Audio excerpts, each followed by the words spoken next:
है 1970 की। नैनीताल में रतन जहांगीर का परिवार खुशी खुशी रहता था। परिवार में उनकी पत्नी जया और बेटी श्वेता थी। श्वेता का 16वां जन्मदिन था। सभी बड़े खुश थे और पार्टी कर रहे थे, लेकिन श्वेता अपने दादाजी जगदीश जहांगीर की तस्वीर के आगे खड़ी थी। तभी उसके पिता रतन उसके पास आए। क्या हुआ श्वेता, तुम यहाँ क्यों खड़ी हो? तुम्हें अपना बर्थडे एंजॉय करना चाहिए। डैड, आपने मुझे कभी दादाजी के बारे में नहीं बताया। प्लीज मुझे उनके बारे में बताइए ना। श्वेता, तुम्हारे दादाजी एक बहुत ही अच्छे इंसान थे। तुम्हें पता नहीं, सरकार ने उन्हें पुरस्कार दिया था क्योंकि उन्होंने ही हार्बर ब्रिज का निर्माण किया था। हाँ, ये तो मैं जानती हूँ डैड, लेकिन मैं हमेशा सोचती हूँ कि कैसे उन्होंने इतना बड़ा ब्रिज बनाया होगा। ये काम उन्होंने अकेले नहीं किया था श्वेता, इसमें उनके साथ और भी लोग थे और बहुत सारे मजदूर भी। डैड, हम कब उस ब्रिज को देखने जाएंगे? ये सुनकर रतन थोड़ा सा परेशान हो गया। वो श्वेता की बात को टालने लगा। बेटा, वो शहर के दूसरे कोने में है और हमें वहाँ जाने में काफी वक्त लगेगा। ये तो आप मुझे बहुत बार कह चुके हैं। प्लीज, आज कोई बहाना नहीं चलेगा। आज मेरा बर्थडे है डैड। अच्छा ठीक है, आज जो तुम्हारी इच्छा है वो सब पूरी होगी। ये बात सुनकर श्वेता खुशी खुशी अपने फ्रेंड्स के पास चली गई और फिर जया रतन के पास आई। अब आप श्वेता को ब्रिज के पास लेकर मत जाइए। आपको पता है ना क्या हुआ था वहाँ?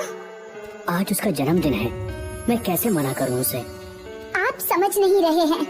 हमारा परिवार उस ब्रिज से जितना दूर रहे उतना ही अच्छा है। तुम फिक्र मत करो, हम सब जल्द ही वापस आ जाएंगे, वो भी दिन ढलने से पहले।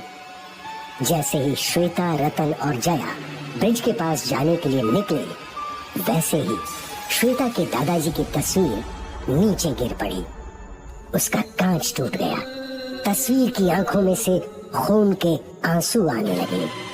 रतन, श्वेता और जया ब्रिज के सामने खड़े थे। ब्रिज बड़ा ही विशाल और खूबसूरत था। श्वेता को यकीन ही नहीं हो रहा था कि उसके दादाजी ने वो ब्रिज बनवाया था। डैड, आप तो कह रहे थे कि ब्रिज दूर है, लेकिन हम तो कुछ ही घंटों में पहुंच गए। रतन और जया एक दूसरे की तरफ देखने लगे। कुछ मिनटों बाद ही जया अब वापस जाने की जिद करने लगी। चलो श्वेता, अब काफी वक्त हो गया है, चलो यहाँ से चलते हैं। ऐसा कैसे? इतनी जल्दी नहीं मम्मी, अभी तो मुझे ब्रिज के ऊपर जाना है। रतन और जया ये सुनकर घबरा गए। नहीं बेटा, अब चलो यहाँ से चलते हैं। चलो आओ, गाड़ी में बैठो। श्वेता नाराज होने का नाटक करने लगी। रतन और जया गाड़ी में बैठ गए। तभी श्वेता धीरे से मुस्कुराई और ब्रिज की तरफ भागने लगी। भागते हुए वो ब्रिज के ऊपर आ गई। जया और रतन घबरा गए और उसके पीछे भागने लगे। ब्रिज के खंभों के अंदर 3 कंकाल दफन थे। एक एक करके उन तीनों की आंखें खुली और वो खंभों से बाहर निकल आए। जया डरते हुए श्वेता को समझाने लगी। श्वेता, वापस चलो।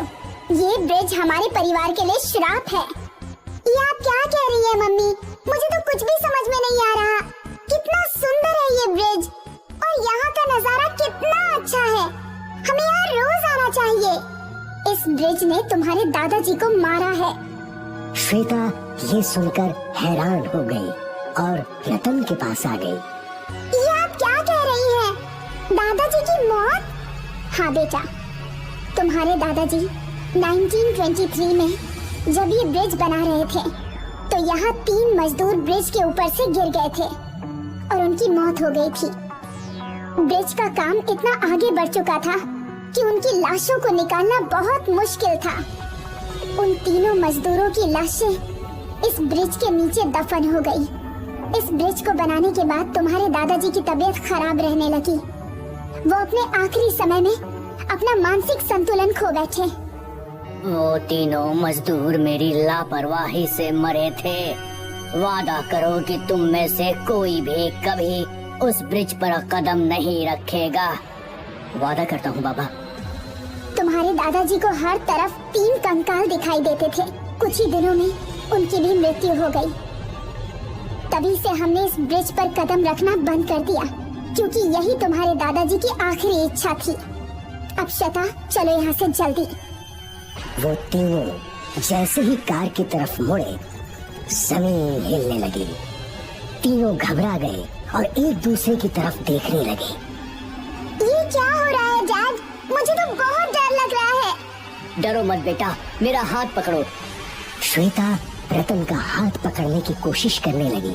तभी जमीन से एक कंकाल निकल आया और श्वेता के सामने आकर खड़ा हो गया। उसकी आंखें लाल थी और वो गुस्से से श्वेता की तरफ देख रहा था।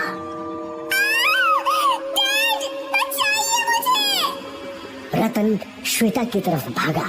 तभी दूसरा कंकाल जमीन से निकलकर उसके सामने खड़ा हो गया। वो कंकाल मुंह से तेज हवा फेंकने लगा और रतन हवा के जोर से पीछे की तरफ जाने लगा। वो ब्रिज से लटक रहा था। जया और श्वेता उसे बचाने दौड़ पड़ी। तुम दोनों जाओ यहाँ से, जल्दी जाओ यहाँ से। मम्मी, हम मर जाएंगे। ये सब हमें मार डालेंगे। जाओ यहाँ से जया, जाओ यहाँ से। तभी दोनों कंकाल उनके करीब आने लगे और जया और श्वेता पीछे की तरफ हटने लगी। श्वेता और जया बुरी तरह से कांप रही थी। कंकालों ने अपने हाथों को श्वेता और जया की तरफ बढ़ाया और उन पर आग बरसाने लगे। जया श्वेता के आगे आकर खड़ी हो गई और उसका पूरा शरीर जलकर राख हो गया और उसकी मौत हो गई।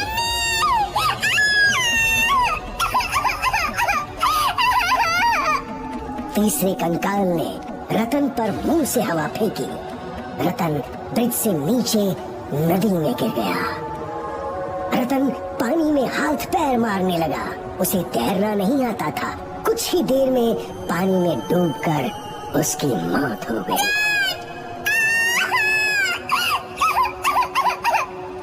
वो तीनों कंकाल श्वेता की ओर आने लगे।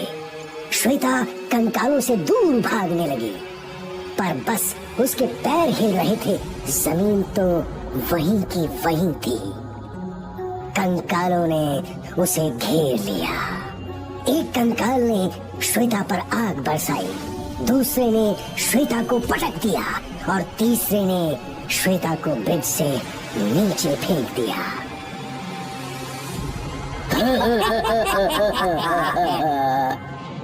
तीनों कंकालों ने जहांगीर परिवार का अंत कर दिया।